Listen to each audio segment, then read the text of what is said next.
Bonjour à tous et bienvenue sur notre chaîne, la chaîne de Vanessa et Steph. Bonjour Vanessa. Salut Stéphanie, comment vas-tu? Je vais très bien. Et toi? Bah écoute, très bien, je suis ravie d'être ici, de pouvoir commencer notre première vidéo pour notre première belle aventure ensemble, en espérant que ça va vous plaire. Stéphanie et moi, on va vous parler, ce sera par le biais de l'astrologie, parce que je suis fan d'astrologie, c'est vraiment quelque chose qui me tient à cœur, qui me porte. Et Stéphanie, je vais te laisser la parole, va vous parler en fait du climat, du ciel étoilé. Par le biais des oracles. Donc en fait, ce sont les oracles qui me parlent. Alors, ce ne sont pas spécialement que les oracles, bien évidemment, qui me parlent. Les messages qu'ont mes guides à faire passer, notamment au niveau des énergies, passent en partie par les oracles. Voilà. Super. Alors nous allons commencer par par ces nouvelles énergies, parce que nouvelle saison, bien évidemment, on est rentré dans l'automne depuis quelques semaines et on va changer bien évidemment de saison au niveau aussi astrologique. Est-ce que tu peux nous en dire un peu plus, Alors, Vanessa? je vais t'en dire plus, je vais vous en dire plus. Donc effectivement, à partir du 23 octobre, le Soleil va rentrer dans la saison du Scorpion, donc dans le signe du Scorpion. Donc je vais vous parler des énergies qui vont être liées à ce signe. Ce sont vraiment, on va dire que c'est une saison, le Scorpion, qui correspond vraiment donc au milieu de l'automne. On est vraiment au cœur de l'automne. L'automne bat son plein. C'est vraiment un moment donc de recueillement où la nature, on a l'impression qu'elle semble mourir, où toutes les feuilles en fait tombent des arbres. Comme nos cheveux d'ailleurs, non? Comme nos cheveux, comme la lumière du jour, les nuits deviennent plus longues, les journées sont plus courtes. Donc en fait, tout nous pousse finalement à nous retrancher à l'intérieur, j'allais dire, de nos foyers, à l'intérieur de nous-mêmes et de rentrer en introspection. La sève retourne dans la terre et je dois dire, pour être en harmonie avec ces énergies du scorpion, essayer de faire la même chose si on y arrive, bien évidemment. Bien C'est évidemment. pas évident, hein, je dis ça, mais c'est vrai que c'est pas facile non plus. Donc, le scorpion, c'est le huitième signe du zodiaque, donc c'est un signe d'eau fixe. Donc qui dit signe fixe dit en fait énergie qui va vraiment être dans la volonté, dans l'intensité, dans la stabilité, dans la fermeté, et signe d'eau où on est vraiment dans une intensité émotionnelle, une idée de profondeur. Le scorpion veut contrôler ses émotions. C'est vraiment un signe qui va cacher au monde sa personnalité intime. Il va vraiment s'exposer et vraiment la dévoiler, pas à n'importe qui et pas n'importe comment. Il ne permet pas qu'on rentre dans son intimité.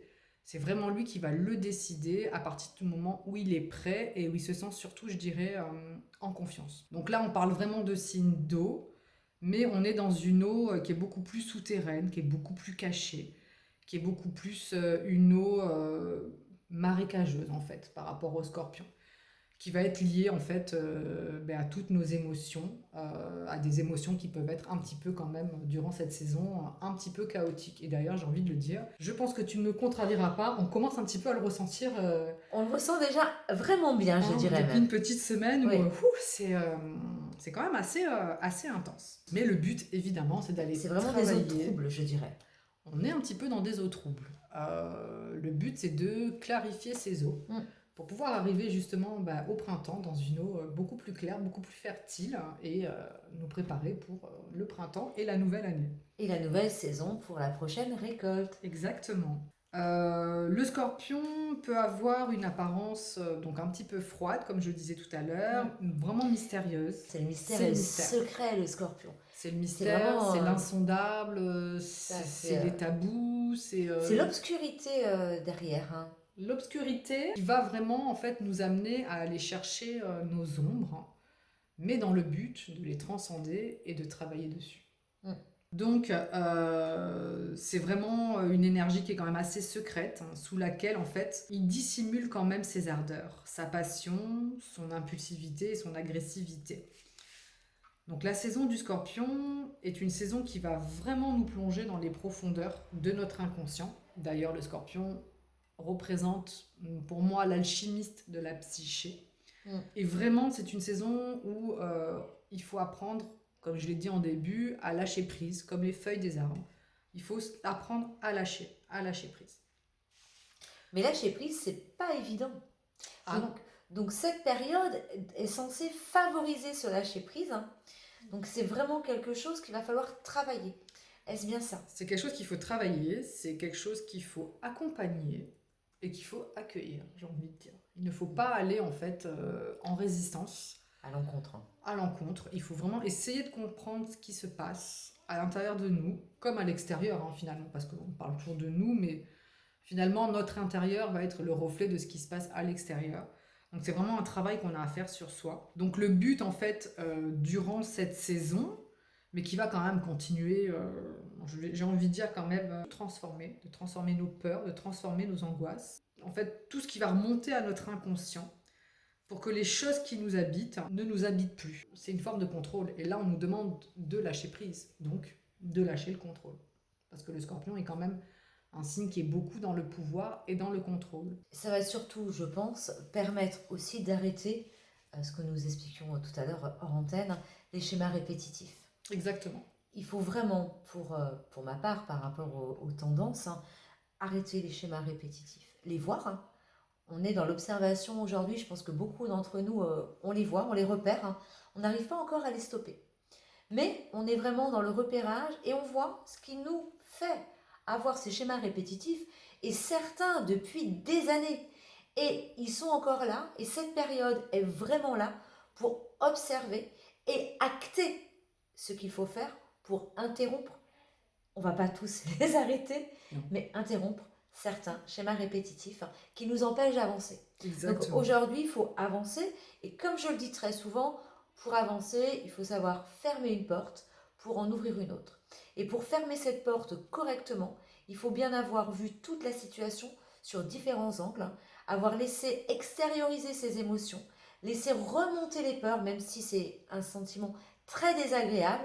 Et je le dis moi-même, puisque c'est effectivement, tout comme vous, c'est ce que je vis actuellement. On laisse remonter, on laisse sortir, on épure, on épure, on épure, pour pouvoir ensuite entrer dans une autre énergie. Exactement. Une phase de renaissance, mais ça après ce sera vraiment sur les énergies du printemps. Mais donc vraiment, oui, on va dire que durant cette saison, c'est vraiment en fait prendre en considération tout ce qui remonte dans notre inconscient, donc nos peurs, comme tu l'as dit, nos angoisses. On peut avoir l'impression que c'est un processus de perte intense, mais en fait, une fois qu'on aura traversé ces moments de crise, parce que c'est un signe quand même, le scorpion, qui traverse beaucoup de crises, qui se met beaucoup en crise, mais le but en fait, c'est vraiment de revenir avec de la force, donc c'est quand même un aspect quand même assez sublime, une fois qu'on aura en fait transmuté toutes nos émotions, et une fois qu'on aura reconnu surtout toutes ces émotions, parce que c'est vrai que ce n'est pas évident de mettre le doigt dessus, de reconnaître nos émotions et nos peurs. Il faut les accepter. Elles sont là, elles font partie de nous, elles existent. Et durant cette saison, c'est essayer de les transmuter afin de se renouveler, afin d'arriver à une renaissance et de se renouveler. En quelque sorte, il faut s'alléger pour pouvoir s'élever. Exactement. Donc le scorpion représente autre que j'allais dire la transmutation émotionnelle ou la transmutation de la psyché, il va aussi représenter la transmutation de la matière, de la force, mais aussi de l'invisible, et comme j'ai dit tout à l'heure, de tout ce qui est caché. Il a une relation profonde avec la sexualité et donc la mort. C'est vraiment dans le sens comme d'utiliser cette énergie vraiment dans le sens comme une énergie de métamorphose. On peut voir vraiment durant cette saison comme une porte qui va s'ouvrir et qui va nous permettre vraiment d'être en contact avec le monde des mystères, le monde de l'invisible.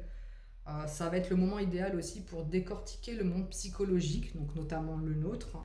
Le scorpion, c'est vraiment un chercheur, un éboueur. Il va vraiment décortiquer, analyser, chercher les ombres, les non-dits. Et c'est quand même une énergie assez transcendante, j'ai envie de dire. Donc durant cette saison, il va falloir renoncer en fait à une partie de nous-mêmes pour essayer d'y faire du vide, ce qui peut faire très peur. Mais dans ce vide, laisser la place pour y accueillir le divin. Les peurs vont forcément remonter à la surface, mais il s'agira pour nous en fait d'essayer de prendre conscience de ce qui se joue, des schémas répétitifs, comme je le disais tout à l'heure, de ce que l'on ne veut plus, de ce qu'on veut se débarrasser, de ce qui nous est plus utile, de ce qu'on a besoin de brûler pour assainir en fait, et de les libérer. Ce qui peut être aussi intéressant durant cette saison, c'est qu'il faut aller voir, parce qu'en astrologie, donc ça se passe beaucoup comme ça, d'aller voir, on marche vraiment en polarité, et c'est d'aller voir le signe qui se trouve dans l'ombre du Scorpion. Et le signe qui se trouve dans l'ombre du Scorpion, c'est le Taureau. Donc le Taureau va nous rapporter vraiment l'information suivante. Il est important de désirer, mais il est aussi important de se préserver et d'avoir de la tendresse.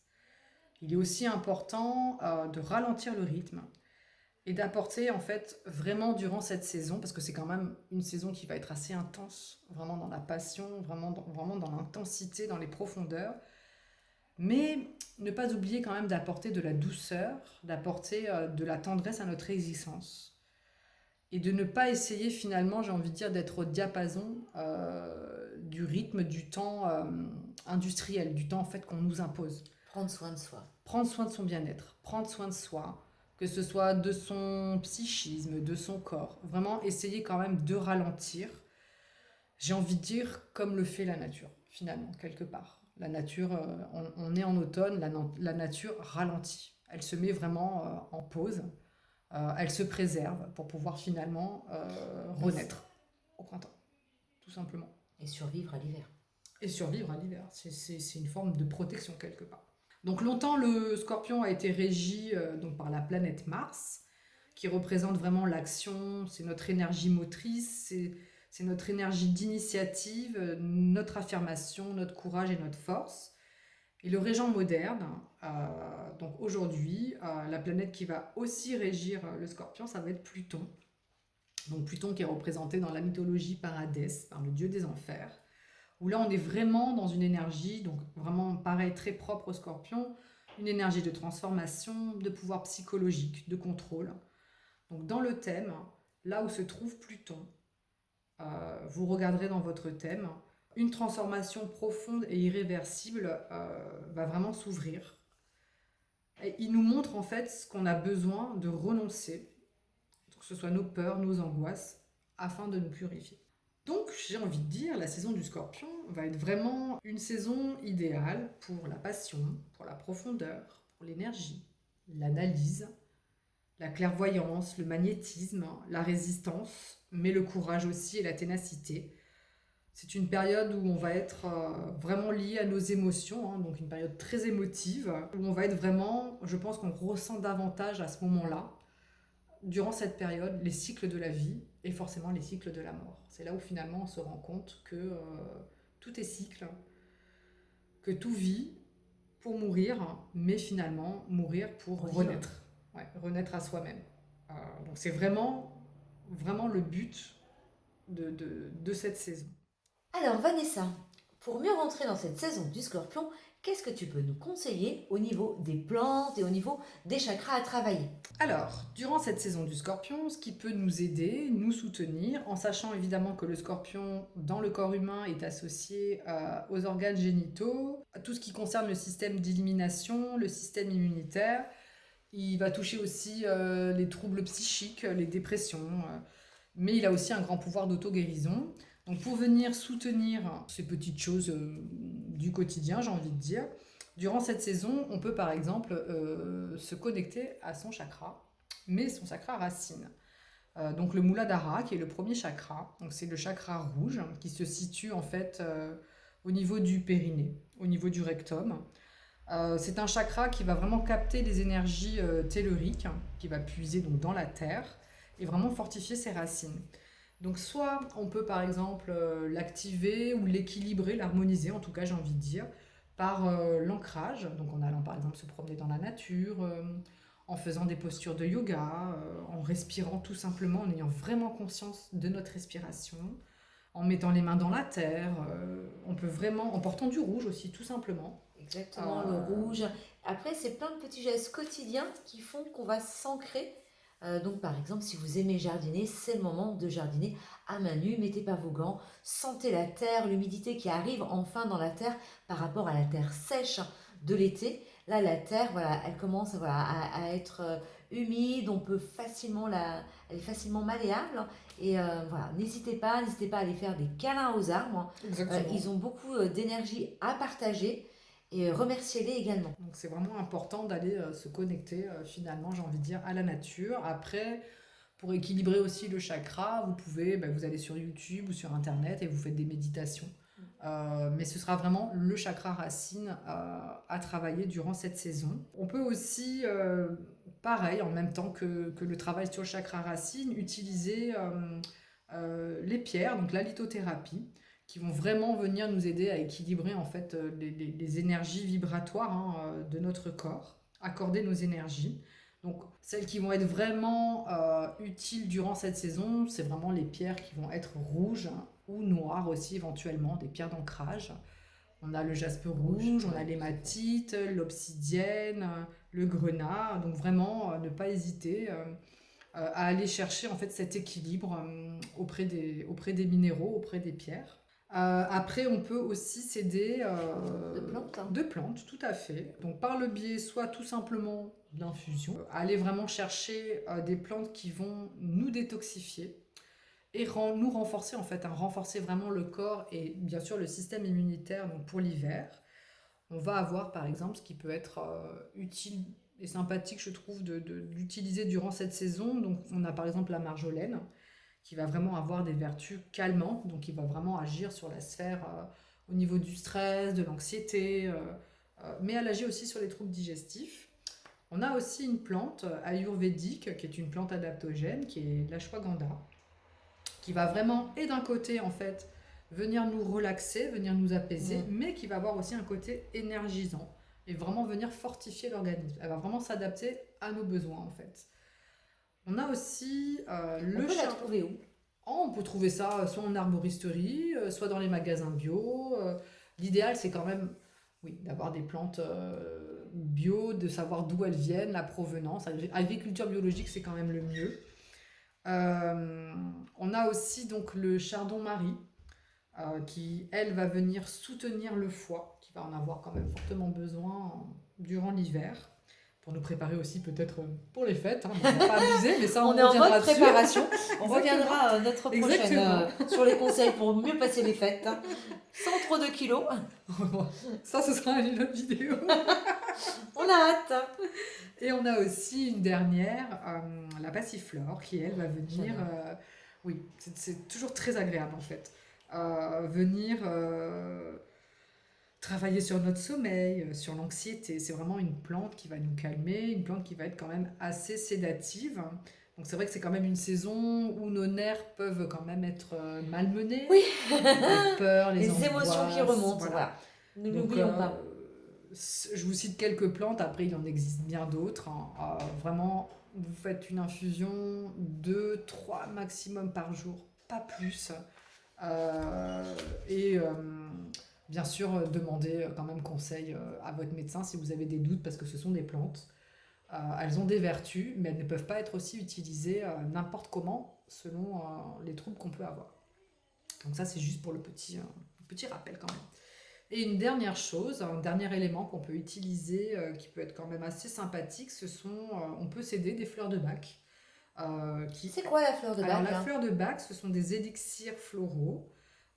Ce sont des alcoolatures de plantes en fait qui vont vraiment venir rééquilibrer nos états émotionnels et vibratoires et qui peuvent nous permettre en fait de ne pas se laisser déborder par nos émotions comme la peur, la colère. Donc, en ce moment, c'est vraiment en ce moment, elles sont les bienvenues. Les doutes, Alors, les fleurs de Bach, si j'en prends, ça fait effet de suite Non, alors la fleur de Bach, donc déjà pour cette saison, celle qui va être vraiment, on va dire la plus utile, ça va être la chicorée ou la chicory. Quel bel accent. N'est-ce pas? Oui, je suis admirative. Donc elle va vraiment agir sur nos peurs, sur nos colères, sur nos dépressions. À utiliser, alors généralement pour vraiment avoir un effet, c'est vraiment sur 21 jours. Vous mettez 5-6 gouttes dans de l'eau. Vous buvez 1 ou 2 fois par jour. Et après, vraiment à tout moment de la journée ou à tout moment de la journée. Après, on évite au moment de manger peut-être. On fait quand même une petite distance entre la prise et les repas. C'est quand même toujours mieux. Et vous pouvez aussi l'utiliser en synergie avec d'autres fleurs de bac. Bon là, je vous incite à aller voir quand même un naturopathe pour vraiment avoir en fait une prescription très personnalisée. Parce qu'après, c'est vrai que c'est vraiment personnalisé. Là, c'est vraiment comme ça pour la saison du Scorpion, pour nous aider dans cette saison qui va À être mieux quand même gérer nos émotions qui vont être assez intenses, d'autant plus que exacerbées. exacerbées. On va rentrer quand même dans une période encore plus intense, et je vais terminer avec ça, où en fait on va rentrer dans la saison des éclipses qui vont avoir lieu, notamment lors de la pleine lune et de la nouvelle lune. La pleine lune en taureau et la nouvelle lune en scorpion. Et qui vont venir réactiver les nœuds lunaires, donc le nœud nord et le nœud sud, qui sont là depuis déjà un petit moment. Mais on vous fera une vidéo vraiment spécifique là-dessus. Donc en fait, c'est vraiment le but de ces éclipses, c'est vraiment en fait de nous amener à une transformation qui va être très intense. Elles viennent vraiment bouleverser en fait quelque part, j'allais dire, notre destinée, nous pousser en fait à passer à l'acte et à provoquer en fait finalement des changements qui sont quand même très importants.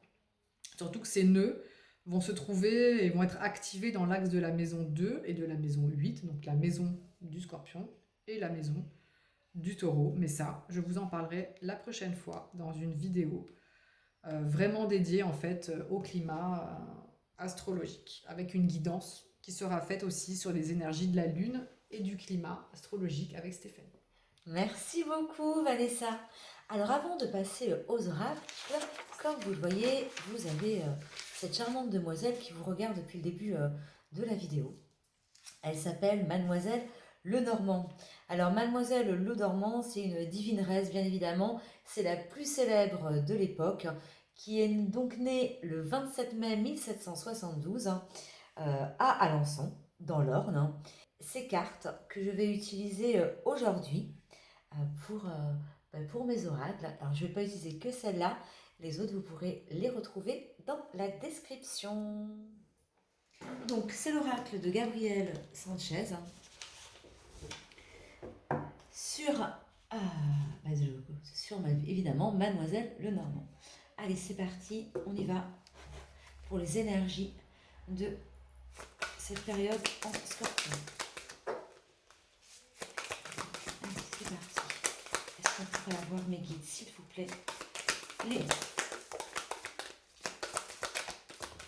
énergies pour cette période du Scorpion. Alors, pour cette période du Scorpion, on fait faire attention, on nous dissimule des choses. On a comme tu l'as dit, en fait, c'est des choses cachées à l'intérieur de nous qu'il va vraiment falloir sortir parce qu'on est tout en haut d'une tour. Hein. On a la stabilité, mais effectivement, on est comme une tour, on a du mal à bouger, et en fait, c'est dissimulé à l'intérieur de nous. On est dans une forteresse, il va falloir sortir pour trouver le bonheur. Le bonheur, en fait, il vient véritablement par ce que vous avez à l'intérieur. Mais ce qu'on a à l'intérieur, ce que nous dit Mademoiselle Lenormand, c'est qu'il faut le sortir. Alors, pour le sortir, oui, mais bien évidemment, il faut être dans la loyauté, il faut revoir ses repères, véritablement. Donc, c'est vraiment une introspection, comme tu le disais tout à l'heure, les énergies se rejoignent, tout ça à chaque fois pour trouver le bonheur. Donc, effectivement, on arrive dans une période quand même qui, pour moi, est une période plutôt bénéfique. Et ça va nous permettre ensuite d'avoir un nouveau départ. Et ce nouveau départ va tendre vers des moments heureux. Alors, donc ça c'est vraiment pour la féminine. C'est vraiment une période de renaissance qui fait en fait suite à une période où il y a eu plus de fourberie, de manque de confiance, vraiment une confiance bafouée. Voilà, donc là, il va vraiment falloir travailler pour sortir ces énergies. Alors, on continue avec le petit Lenormand aussi, et après, on partira sur d'autres jeux. Donc, le petit Lenormand, qu'est-ce qu'on peut avoir sur cette période? Il y a beaucoup trop de cartes. Alors, c'est encore pour la féminine, décidément, les énergies sont bien là. Donc effectivement, la féminine, voilà, il faut vraiment... elle va grandir en fait, voilà, c'est ça. Elle va grandir, évoluer par rapport à son foyer, par rapport à son endroit à elle, hein. C'est vraiment une période concernant les transactions aussi. Vous allez avoir dans cette période des transactions qui vont se faire, hein. Et ces transactions vont donner lieu à un contrat. Donc je pense que parmi vous, il y en a certains qui vont s'engager, qui vont signer des contrats. Alors ça peut être des contrats, comme on l'a vu dans la carte précédente, hein, des transactions plutôt peut-être immobilières, puisqu'on avait bien évidemment la maison. Donc on va avoir des transactions immobilières qui vont se passer.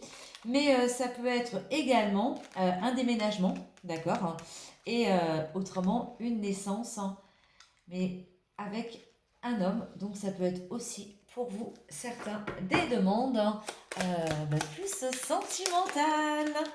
Sentimentales, il y a beaucoup trop de cartes. Voilà, voilà. Peut-être encore une carte, mademoiselle Lenormand. Allez, sur ces énergies du Scorpion. Eh bien dis donc, ça promet, hein, des signatures de contrats dans tous les sens, hein. Est-ce qu'on a une autre carte? Allez, la dernière, hein.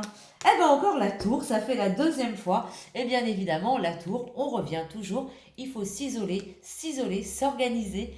C'est ce que nous disait déjà l'oracle précédent. Donc on est vraiment dans les mêmes énergies. Se ressourcer par rapport à soi, il faut savoir s'isoler pour sortir les choses et pour pouvoir justement aller signer le contrat et vivre le reste d'une manière beaucoup plus sereine.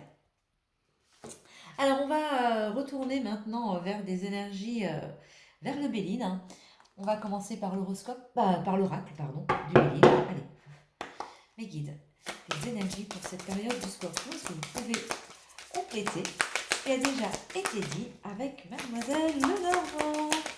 Est-ce qu'on a des choses à dire? Alors, on a des passations, transmissions, et oui, on l'a dit, hein, on est vraiment sur un passage, hein, où on va se délester. On va se délester. On va vraiment se détacher aujourd'hui parce qu'on est dans des contraintes, on était dans l'inaction. Et aujourd'hui, on va se recentrer sur soi pour effectivement se libérer. Et ça va passer par le dialogue. Donc vous allez avoir des nouvelles, hein, qui vont vous amener à dialoguer et à vous révéler. Vous devez vous révéler de manière authentique. Fini les masques. Là, ce qu'on me dit en fait, hein, mes guides me disent qu'il faut laisser tomber les masques. Il faut, on l'a dit tout à l'heure, il faut épurer. Si vous avez épuré, vous allez pouvoir communiquer de manière beaucoup plus sereine et de manière beaucoup plus authentique. C'est comme ça que vous allez progresser et que vous allez arriver.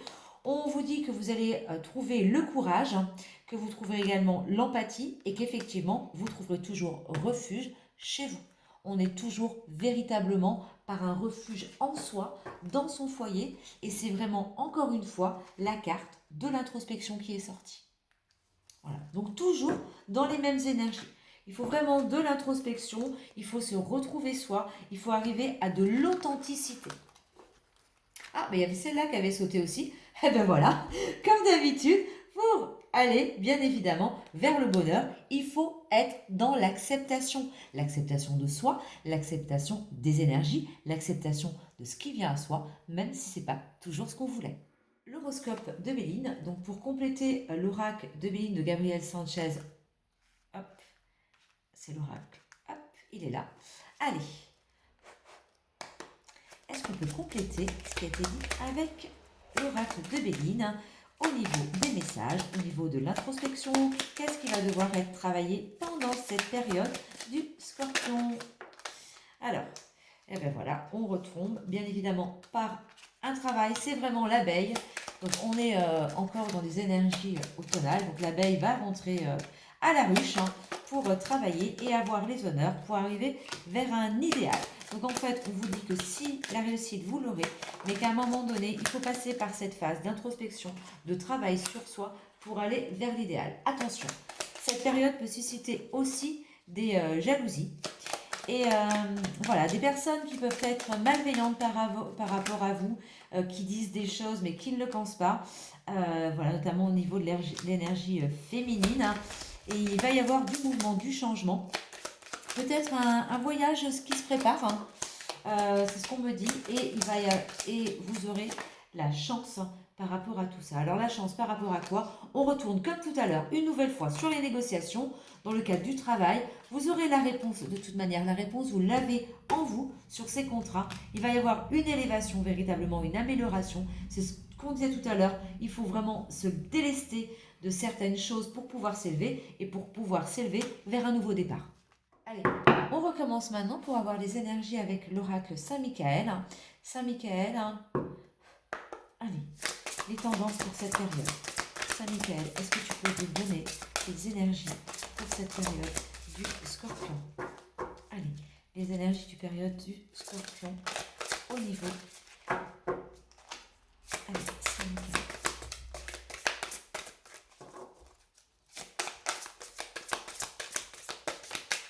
Allez, Saint-Michael, est-ce que je pourrais avoir les énergies au niveau de cette période du Scorpion? Alors, au niveau des énergies, ben voilà, on l'a dit, hein, la libération, l'acceptation. Donc, il faut vraiment accepter ce qui arrive pour se libérer. Et on est dans une période donc, de guérison, de paix sur la terre comme au ciel. Donc, il faut vraiment, vraiment, vraiment travailler, accepter pour se libérer. Et que ce soit sur la terre, donc au niveau de l'ancrage, comme véritablement dans la spiritualité, vraiment dans le bien-être spirituel. Ça, ce sont les messages de notre cher archange. Maintenant, petit tirage particulier. On va tirer quelques cartes avec le tarot des flammes jumelles. Donc, en fait, c'est pour toutes les relations d'âme. Donc, sur les relations d'âme, quelles sont les énergies de cette période pour les relations d'âme? Donc, les relations d'âme, on le rappelle, hein, c'est âme sœur, bien évidemment, flammes jumelles également. Alors, il va y avoir de la joie, mais il faut garder foi dans le lien. C'est cette période où effectivement l'introspection va pousser toutes les personnes qui sont dans ces relations à enlever le masque.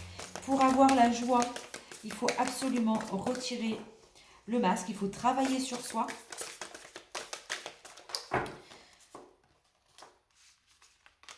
Il faut garder foi dans le lien et comme on le disait tout à l'heure, hein, donc il faut avoir une connexion avec les chakras. Donc comme on l'a dit, il faut travailler le chakra rouge, hein, le chakra racine. Hein. Donc on l'a bien expliqué tout à l'heure, qui était situé en fait entre le rectum et les parties sexuelles. Hein. Donc c'est un chakra où vous devez vous imaginer vous ancrer bien évidemment dans la terre. Hein. Est-ce qu'on pourrait avoir d'autres cartes pour les couples sacrés?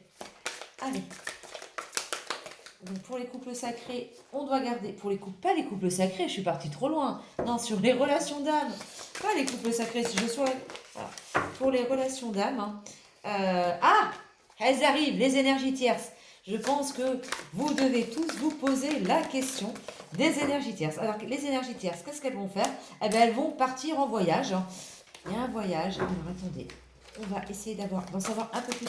Est-ce qu'on pourra en savoir un peu plus sur les énergies tierces pour cette période? Ça va changer.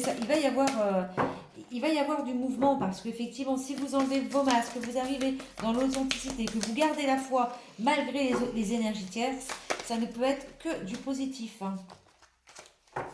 Il y a une carte qui s'est retournée. Il y en a plusieurs. On va les prendre. Hein. C'est le karma. Voilà, c'est la roue qui tourne, bien évidemment. Ce qui bloque encore aujourd'hui, c'est l'ego spirituel. Si vous arrivez à tout lâcher, comme avec tous les conseils qu'on vous a donnés, ça devrait plutôt bien se passer. En plus, voilà, votre hôte, vous le savez très bien, il vous surveille. Hein. Bon, peut-être que vous aussi, vous le surveillez. Mais voilà, vous le regardez, il vous regarde sur les réseaux et vous allez avoir des nouvelles. Hein. C'est vraiment une période, peut-être, au niveau de cette période du Scorpion, où votre hôte va revenir, en fait. Il a très, très envie de revenir. Hein. Il a très envie de revenir hein, et c'est la source qui, bien évidemment, va s'en charger. Pour ce faire, il faut la purification. Donc, c'est ce qu'on disait tout à l'heure, il faut vraiment se purifier. Donc, on a parlé de beaucoup brûler. Il va agir et cette carte ne m'étonne absolument pas puisqu'on est dans les énergies sexuelles du scorpion. Donc il y a la Kundalini donc, qui va arriver. Vous allez avoir vraiment les énergies sexuelles qui vont remonter et il faut garder bien évidemment la foi et suivez surtout votre intuition. Vous avez la réponse, hein, gardez la foi et croyez en vous. Voilà ce qu'on pouvait dire sur toutes ces énergies. Bah écoute Stéphanie, merci beaucoup pour cette belle guidance. Merci aussi à tes guides hein, d'avoir été là. Avec nous aujourd'hui. Exactement. Et merci à toi, Vanessa, pour toutes ces informations très précieuses, qui ne sont même plus des informations à ce niveau-là. C'est véritablement de la connaissance que tu transmets. Et j'espère que ça vous fera autant de bien qu'à moi. Oui, j'espère aussi que vraiment ça va vous aiguiller, ça va pouvoir vous aider à traverser cette belle saison du Scorpion, parce que ça reste quand même une belle saison de transformation. Et puis de toutes les manières, Stéphanie, moi je suis ravie de vous retrouver pour la prochaine vidéo qui sera consacrée aux énergies des nouvelles et des pleines lunes et des cycles qui vont arriver. Et puis sur les rituels qu'on peut aussi pratiquer. Voilà. Par contre, voilà, nous ne sommes pas des professionnels et on vous rappelle simplement que pour les guidances, ce sont des guidances générales. Vous ne devez prendre que ce qui résonne en vous. Ce qui résonne en vous, c'est ce qui véhicule finalement une émotion chez vous, que tout n'est pas bon à prendre. Et sur les rituels, attention, on ne fait pas n'importe quoi. Il faut vraiment, vraiment, vraiment écouter, lire, se renseigner et demander également à des professionnels. Voilà. Voilà, donc on vous souhaite une belle écoute et on vous dit ben, à très vite. Et surtout, n'hésitez pas à nous faire des commentaires, à liker, partager et à nous donner des conseils. À très vite, hein. À très vite.